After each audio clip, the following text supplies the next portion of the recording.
잘 지내셨습니까? 우리 창세기는 찾아보기 쉽기 때문에 우리 창세기 9장에 있는 말씀을 보겠습니다. 창세기 9장 18절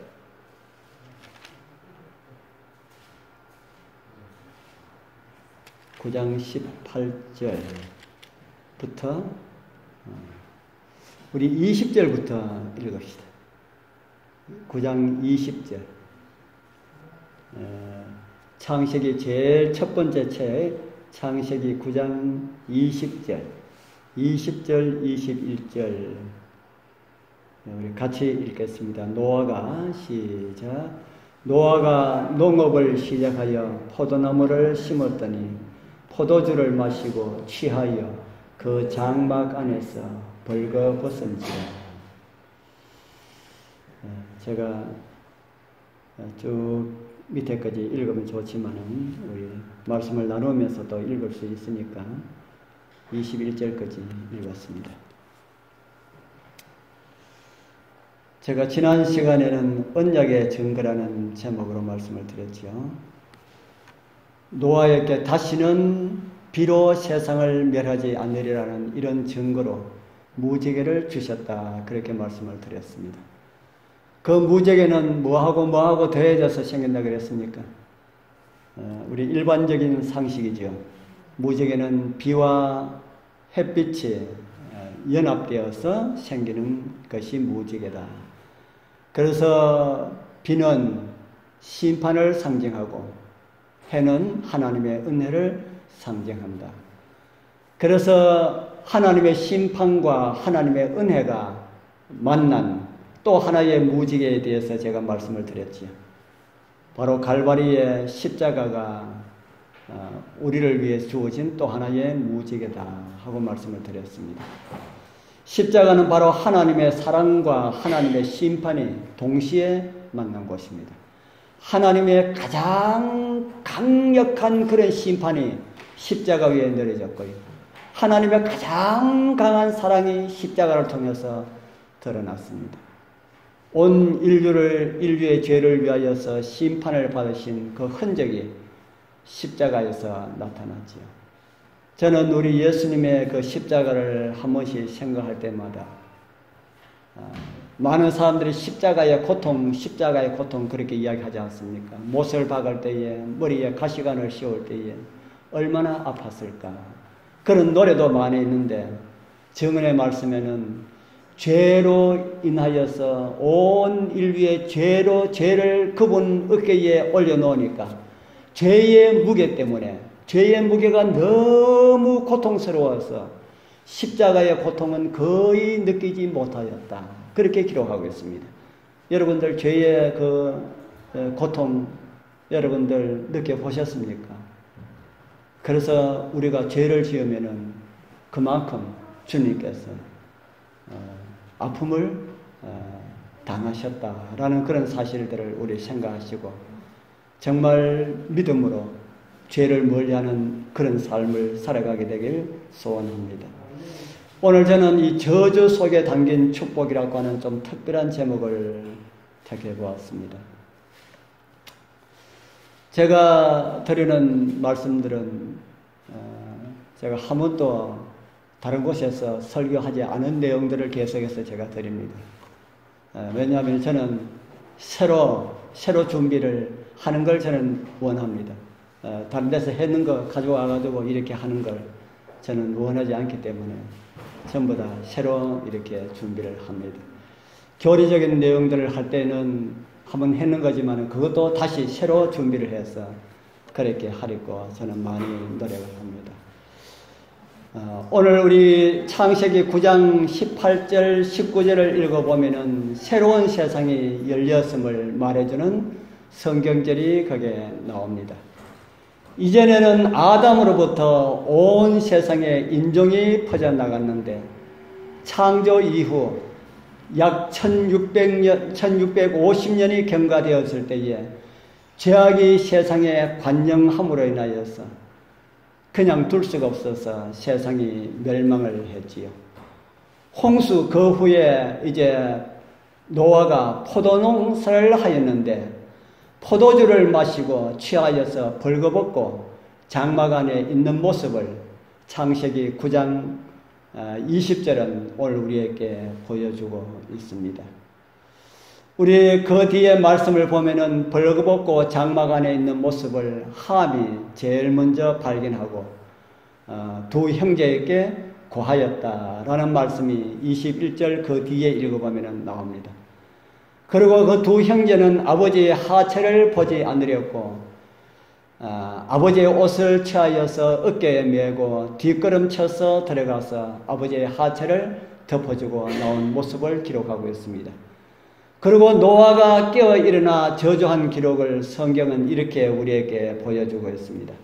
창세기 9장 24절에서 25절 제가 읽을 테니까 우리 성도님들은 눈으로 한번 읽어보십시오.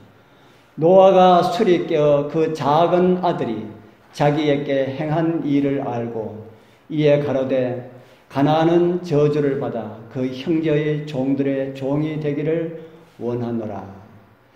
여기에 나오는 가나안은 함의 네 아들 가운데 막내 아들입니다. 함의 네 아들 가운데 막내 아들인 가나안을 저주하는 이런 모습이 나오지요. 여러분들 이 말씀이 정상적인 말씀이라는 생각이 듭니까? 아니면은 비정상적인 분이 하는 그런 저주라는 생각이 듭니까? 노아를 비정상적인 분이라고 생각할 수는 없지요. 그런데 어떻게 해서 노아가 이런 저주의 말을 했을까? 가나안은 저주를 받아 그 형제의 종들의 종이 되기를 원하노라. 우리 여러분들은 아들들이 여러 명 있으면 그 가운데 한 아들이 좀 잘못했다 해가지고 그 아들에게 저주할 그런 마음이 있습니까? 도대체 이 아들이 무슨 잘못을 했기에 저주받아야 했는가? 무슨 잘못했다 그랬습니까? 그 앞에 우리가 말씀을 보니까 함이 아버지의 하체를 보고 그 하체를 본 것이 그렇게 잘못입니까? 아들이 아버지의 하체를 본 것이 그렇게 잘못이라면 오늘날 사람들, 목욕탕에 간 사람들 전부 다 다 저주를 받아야 되겠지. 예. 아버지의 하체를 본 것이 무엇이 잘못일까? 그런데 잘못이라면은 아버지가 잘못했는데 왜 아버지의 아들이 저주를 받아야 하는가 하는 겁니다. 잘못은 누가 했는데요? 잘못은 아버지가 했는데 아버지가 아버지의 하체를 보고 나와서 형제들에게 이야기를 하니까 그 형제들은 뒷걸음쳐서 아버지의 하체를 보지 않으려고 옷을 메고 뒷걸음쳐서 이렇게 덮어드린 이런 모습이 나오는데, 예? 예, 아들이, 예. 그 두 아들은 효자인데, 예. 그 잘못은 누가 한 것 같아요? 아버지가 잘못했잖아요. 아버지가 술 안 먹었으면은, 술 먹어도 어떻게 먹어야지? 좀 적당하게 먹지. 예. 술 먹어도 좀 적당하게 먹지. 술이 취해가지고, 대낮에 온몸 다가 벗고 이렇게 누워있는 모습. 그 의인 같습니까? 죄인 같습니까? 노아의 그 모습이 의인 같습니까? 별 볼 일 없는 사람 같습니까? 예? 별 볼 일 없다고 이야기하려니까 조금 심하다는 생각이 듭니까? 별 볼 일 없는 사람 같잖아요. 우리 믿음의 조상들이 다 그렇습니다. 그래서 저와 여러분들도 누구 수준에 올라갈 수가 있어요? 노아 수준에 갈 수가 있다는 겁니다. 그런데 성경은 노아를 기록할 때에 의인으로 기록했을까요? 죄인으로 기록하고 있을까요? 성경은 노아를 기록할 때에 어떤 사람으로 기록할까요? 에스겔 14장 14절 우리 같이 한번 읽어볼까요? 비록 노아, 다니엘, 욥 이 세 사람이 거기에 있을지라도 그들은 자기의 의로 자기의 생명만 건지리라. 나 주 여호와의 말이니라. 에스겔에게 주신 이 말씀인데, 여기 나오는 이 말씀은 어떤 말씀을 하면은 이 세대 가운데 가장 의로운 사람을 꼽아서 하나님께서 말씀하신 겁니다. 가장 의로운 사람을 꼽으니까 다니엘 그 전에 에스겔이 살아있을 그 전 시대, 그때부터 전 시대까지 다 해가지고 가장 의로운 사람을 꼽으니까 세 사람을 꼽는데 누구를 꼽았어요? 노아를 꼽았고 다니엘을 꼽았고 욥을 꼽았다. 다니엘하고 욥하고는 성경에 보니까 그렇게 이렇게 나쁜 이런 기록이 없이 아름다운 기록으로 되어 있습니다. 그런데 노아는 술을 먹고 그렇게 훌당 벗고 옷을 벗고 그렇게 있는데, 그런 사람도 의인이란 말인가? 이곳에서 우리는 용납하시는 하나님의 은혜를 보게 되는 겁니다. 하나님께서 우리를 받아주시는 것도 우리가 온전하기 때문에 받아주시는 것이 아니라 우리가 좀 부족하고 좀 못나도 좀 온전하지 못해도 우리 하나님께서 용납하신다 하는 사실을 우리 성도님들도 믿게 되길 바랍니다. 저는 하늘 가는 밝은 길이 그 노래를 우리 걸으면서 저 못에 갔다 왔다 하면서 참 많이 부릅니다. 그 가운데 저는 이 가사가 참 좋아요. 나는 부족하여도 영접하실 터이니, 나는 부족하여도 영접하실 터이니 영광 나라 계신 임금이라 하려니까 그 임금이란 말은 사실 좋은 말이 아니거든요. 영광 나라 계신 주님, 그렇게 부르기로 했습니다. 영광 나라 계신 주님 우리 예수시로다. 나는 부족하여도 영접하실 터이니, 우리 다 부족하지만은 부족한 그대로 우리 주님께 나가면은 노아도 용납하신 그 하나님께서 우리도 용납하실 것이다 하니까 얼마나 감사한 말씀입니까? 그래서 우리는 정말 우리의 부족함만 바라보고 실망하고 있을 것이 아니라 우리 용납하시는 하나님께 우리 날마다 나아가야 할 것이라는 생각이 듭니다. 노아가 그런 모습이 있었다 할지라도 노아가 언제나 그런 사람이 아닙니다. 제 생각에는 한 번 그런 실수를 하지 않았을까 하는 그런 생각이 듭니다. 그래서 저와 여러분들의 실수도 우리 하나님께서 용납해 주신다 하는 겁니다. 그런데 우리 하나님께서 용납해 주시기 때문에 실수해도 괜찮아, 이렇게 하면 됩니까 안 됩니까? 그렇게 하면 안 돼요. 어떻게 하다가 실수한 것은 하나님께서 용납해 주시지만은 우리 하나님께서 용납해 주시기 때문에 좀 적당해도 괜찮아. 좀 실수해도 좀 죄를 지어도 우리 하나님께서 봐주시는 거야, 용납해 주시는 거야, 이렇게 하면은 안 된다는 겁니다. 예, 그렇게 하면은 안 된다.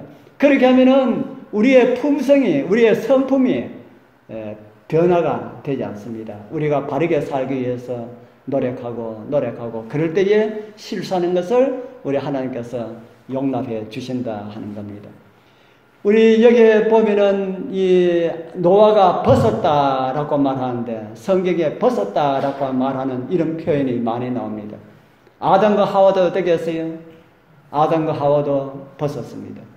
아담과 하와도 벗었고, 그래서 성경에서 벗는 것은 무엇을 가르쳐주나 하면은 죄 가운데로 떨어진 그런 모습을 가르쳐준다 하는 겁니다. 술에 취해서 몸이 흐트러지고 있는 그 모습은, 그 노아의 모습은 죄 가운데 떨어진 그런 모습을 우리에게 가르쳐주고 있다 하는 겁니다. 우리는 옷을 벗었다라고 하는 옷만 보아서는 되지 않습니다. 그 뒤에 가려져 있는 죄의 모습까지 우리는 보아야 합니다. 노아처럼 우리 모두가 벗은 몸이 되었을 때에 어떻게 해야 될 것인가? 우리에게 입혀주시기 위하여서 예수님께서 껍질이 벗겨졌습니다. 예수님께서 뭐 하셨다고요? 예수님께서는 껍질이 벗겨졌다. 그 양 껍질을 벗기지 않습니까? 그처럼 예수님 돌아가실 때는 그 나쁜 사람들이 예수님 몸을 홀랑 다 벗겼어요. 예수님은 홀랑 다 벗겼습니다. 그림에 뭐 빤스 입혀가지고 그랬는데 그거 화가들이 예수님 대우하기 위하여서 그린 것이지 십자가에 달려 죽는 사람들 홀랑 다 벗겨가지고 그렇게 죽입니다. 우리에게 입혀주기 위하여서 주님께서 벗겨셨다 하는 겁니다. 우리 사랑하는 성도님들, 내 죄가 주님의 옷을 벗게 했다. 우리에게 입혀주기 위하여서 주님 벗으셨는데 그 입혀주신 예수님께서 주신 그 옷을 우리가 입지 않으면 심판날에 할 말 있습니까? 없습니까? 할 말이 없습니다. 그래서 날마다 공짜로 우리에게 주시는 예수님의 그 의의 옷을 날마다 입고 기쁨과 온전한 믿음으로 살아가게 되길 바랍니다. 이제 저는 함이 어떤 잘못을 했는지 좀 살펴보도록 하겠습니다. 함이 어떤 잘못을 했다고 그랬습니까? 실수로 아버지가 벗고 있는 모습을 보고 형들에게 이야기했다. 그게 뭐 그렇게 큰 잘못일까? 실수로 아버지의 벗고 있는 모습을 보고 놀라가지고 뛰어나갈 수도 있고, 그래 나가 형들에게 이야기한 것이 그것이 아버지로부터 저주를 받을 만한 그런 것일까? 성경을 좀 세밀하게 좀 살펴보도록 하겠습니다. 그래서 성경을 자세히 읽으라 그렇게 말합니다. 창세기 9장 22절 가나안의 아비 함이 그 아비의 하체를 보고 밖으로 나가서 두 형제에게 고하매 그냥 둘째 아들 아니면 셋째 아들 막내 이렇게 말하지 아니하고 뭐라고 이야기합니까? 가나안의 아비 함이 이렇게 말을 합니다. 가나안의 아비 함이 이 말씀 가운데서 이 사건 속에 함의 아들 가나안이 참여하였을 것이다 라고 하는 것을 우리가 이해를 할 수가 있습니다. 함이 어떻게 했다는 겁니까? 가나안의 아비 함이 그 아비의 하체를 보고 이 말씀 중에 이 보고라고 하는 이 히브리어는 라라고 하는 동사를 쓰고 있습니다. 그 의미는 보다, 눈으로 본다 이런 말의 의미인데 이 말이 우리말로 번역될 때에 아주 많은 말로 번역이 되었습니다. 제가 그 말씀을 다 찾아볼 수는 없고 몇 개만 제가 찾아보겠습니다. 제사장은 그 피부의 병을 진찰할지니라고 하는 진찰이 보고라는 말과 똑같은 그런 말입니다. 그 다음에 민수기 13장 18절에는 그 땅의 어떠함을 탐지하라라고 말하는 이 탐지도 보고라는 말하고 같은 말입니다. 출애굽기 1장 16절에 보면은 너희는 히브리 여인을 위하여 조산할 때에 살펴서라는 이 살펴서라는 말도 보고라는 말하고 같은 말입니다. 창세기 31장 42절에는 내 손의 수고를 감찰하시고 라고 하는 이 감찰이 보고라는 말하고 같은 말이다 하는 겁니다. 뭔가 좀 수상한 것 같지요. 그래서 이런 번역 내용들을 다 이렇게 보면은 함이 보고라는 이 말은 그냥 지나가다가 눈으로 한번 이 본 것 이것만을 의미하는 것은 아닐 것이다 라는 이런 생각이 여러분들 들지 않습니까? 그래서 여기에 나오는 이 보고가 좀 더 접근을 해보겠습니다. 어떻게 사용되었는가? 보고라는 용어가, 보고라는 단어가 성경에 어떻게 쓰여졌는가 하는 것을 제가 하나 보여드리겠습니다. 레위기 20장 17절에는 보고라는 말을 이렇게 쓰여졌습니다. 누구든지 그 자매 곧 아비의 딸이나 어미의 딸을 취하여 그 여자의 하체를 보고 여자는 그 남자의 하체를 보면 부끄러운 일이라. 그 민족 앞에서 그들이 끊어질지니 그가 그 자매의 하체를 범하였은즉 그 죄를 당하리라. 그 여자의 하체를 보고 여자는 남자의 하체를 보고 라고 이렇게 말하는 이 보고가 그 마지막 둘째 줄부터 보면은 그가 그 자매의 하체를 범하였은즉 그 죄를 당하리라 이렇게 기록되어 있습니다. 무슨 말씀입니까? 보고라는 말은 범하였다라는 말하고 같은 말이다라는 말입니다. 그럼 함이 아비의 하체를 보고라는 말을 어떻게 해석할 수가 있을까? 아비의 하체를 범하였은즉 이렇게 번역할 수가 있는 그런 말이다 하는 겁니다. 제가 우리 군의교회 성도님들한테 이런 말씀까지 제가 해가 되겠나 하는 생각이 들지만은 그래도 뭐 성경을 해나가다 보니까 해나가다 보니까 이런 내용이 나와서 빼놓고 갈라 하다가 하자 하고 제가 했습니다. 그래서 술이 깨고 난 다음 노아는 함이 자기에게 어떤 몹쓸 짓을 한 것을 노아가 알았습니다. 그리고 노아는 이렇게 기록된 말씀을 우리는 읽게 됩니다. 노아가 술이 깨어 그 작은 아들이 자기에게 무엇을 알고요? 행한 일을 알고. 무엇을 알고요? 작은 아들이 자기에게 어떻게 행한 것인지 그 행한 일을 알고. 무엇을 했다는 말입니까? 노아의 아들이 아버지하고 동성애를 했다 하는 말입니다. 사람들이 왜 이렇게 변질되었을까? 구약시대 노아 홍수 전 사람들은 동성애로 멸망되었습니다. 홍수 이후에 소돔과 고모라가 멸망된 것도 동성애로 멸망되었습니다. 얼마 전에 한 500-600년 전에 여러분들 아실는지 모르겠습니다만 저 로마 근교에 있는 폼페이라고 하는 도시가 화산 폭발로 인해서 땅속으로 꺼져버렸습니다.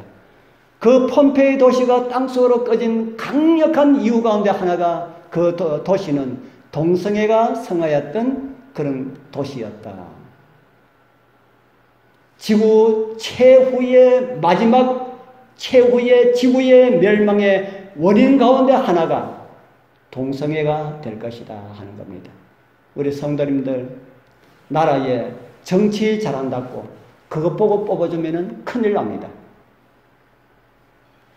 대통령 되는 사람, 나라의 정치적인 국회의원 되는 사람, 도지사 하는 사람, 군수하는 사람, 이런 사람들을 뽑을 때에 정말 그 사람은 하나님을 두려워하는 사람인가 아니면은 하나님을 우습게 보는 사람인가 이거 알고 찍어야 합니다.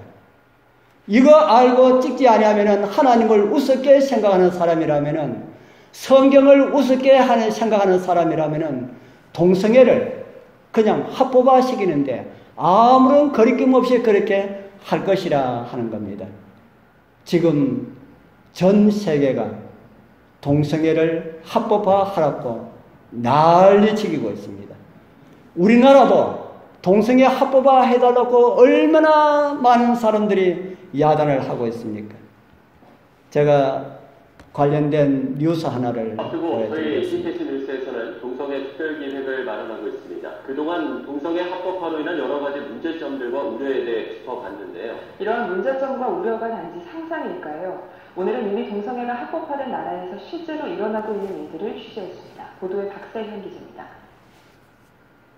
미국에서 동성 결혼이 합법화된 이후 동성애를 반대하는 입장으로 인해 역차별을 당하는 사례가 잦았습니다. 미국에서 큰 인기를 끌었던 한 리얼리티 프로그램의 주인공 필 로버트스는 인터뷰 중 동성애가 죄라고 규정한 성경 말씀을 이용해 한때 프로그램에서 하차해야 했습니다. 또 전 풋볼 선수이자 스포츠 진행자였던 크레이그 제임스는 동성애 반대 발언으로 폭스 스포츠에서 해고당했고 ESPN의 크리스 브루사드 역시 같은 이유로 시청자들에게 공식 사과를 했습니다. 이뿐만이 아닙니다. 동성 결혼식 장소 대여를 거부한 농장 주인은 벌금 1,300만 원을 내라는 연방법원의 통지를 받았고 제과점을 운영하는 미국의 한 부부는 레즈비언이 요청한 결혼 케이크를 거부한 이유로 1억 6천만 원의 벌금을 물게 돼 결국 가게를 파산하기까지 했습니다. 또 동성애가 합법화된 나라를 살펴보면 결혼의 개념 자체를 붕괴하는 절차를 밟고 있다는 것을 확인할 수 있습니다. 동성애 합법화가 통과된 나라 중 일부는 동성애를 넘어 일부 다처제와 근친상간, 소아성애와 수단까지 법적으로 보장해달라는 주장을 펼치며 지지운동을 펼쳐나가고 있습니다. 그런가 하면 동성애를 합법화한 나라에서는 성경의 권위가 눈에 띄게 약해지는 것으로 나타납니다. 미국 캘리포니아주에서 성경을 들고 길거리에서 서 있다는 이유만으로 고발당한 사건이 있었고, 이 사건 이후 일부 기독교인들은 성경을 들고 있으면 위축되고 복음을 부끄러워하게 된다고 말하는 것으로 알려졌습니다. 또 설교 시간에 동성애를 죄라고 하거나 동성애자 커플의 주례를 거절해 처벌받은 목회자의 사례도 계속해서 나오고 있는 상황입니다.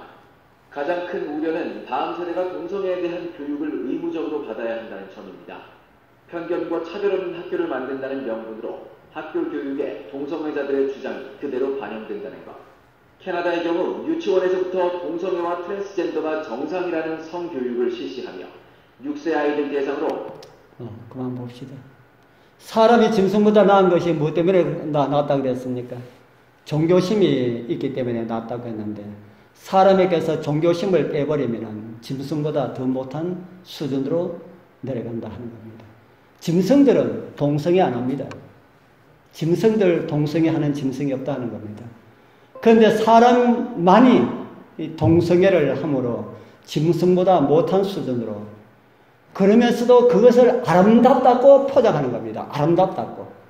우리 집사람, 우리 장녀에 있을 때 거기에 피아노 학원에 갔는데 피아노 학원 원장하고 이야기를 하다가 동성애 이야기가 나와가지고 그 끔찍한 그런 사실을 이야기하면서, 만약에 원장님의 아들이 똑같은 남자아이를 데려와가지고 우리 같이 결혼하겠습니다 하면은 허락해 줄 거냐고 하니까 그 젊은 세대가 하는 말이 얼마나 아름다운 이야기입니까? 이야기해요. 얼마나 아름다운 이야기입니까? 미쳤지. 세상이 미쳐갑니다. 아름다운 사랑의 이야기로 그래 꾸며가지고 세상이 그렇게 미쳐가고 있다. 주님 빨리 오셔야 된다는 생각이 들지 않습니까? 세상이 이렇게 망해지는데 예수님 빨리 안 오시면은 세상이 그렇게 난장판이 된다 하는 겁니다.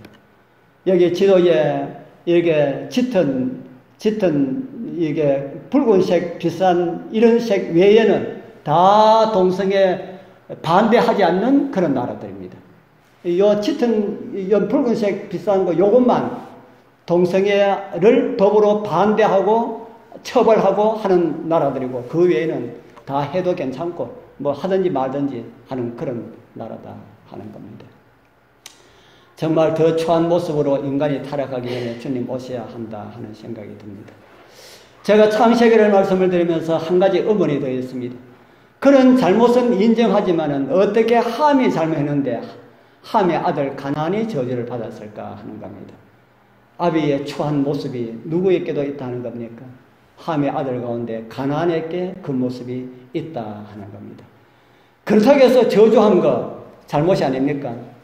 왜 저주를 했을까?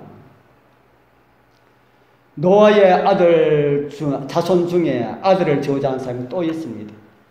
창세기 49장 5절에 보면 시므온과 레이는 형제요 그들의 칼은 잔해하는 계계로다 이렇게 말하고 난 다음에 그 다음에 말씀은 이런 말씀했습니다. 그 노임이 혹독하니 저주를 받을 것이요 분기가 맹렬하니 저주를 받을 것이라. 내가 그들을 야곱 중에 나누며 이스라엘 중에 흩으리로다. 이게 누군가 하면 야곱이 자기 아들들에게 이렇게 저주하는 겁니다. 야곱이 아들들에게 저주하는 겁니다.